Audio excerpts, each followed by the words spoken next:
Hello everyone, how are you doing? This is MD Tech here with another quick tutorial. In today's tutorial, I'm going to show you how to hopefully resolve if you're having an issue with the Windows Insider program. This says that we can't reach the Windows Insider program right now. Please try again later or check the forum for info. So this should hopefully be a pretty straightforward process here, guys, and without further ado, let's go ahead and jump straight into it. So first thing we're going to do is open up the search menu.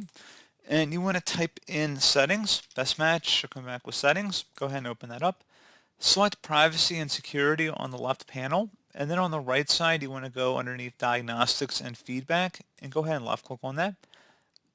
Where it says send optional diagnostic data, go ahead and toggle this to the on position.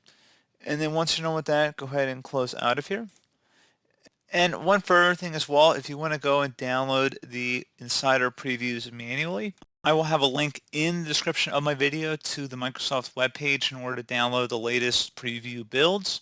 So you can go ahead and navigate over to that, assuming you have an active Insider account.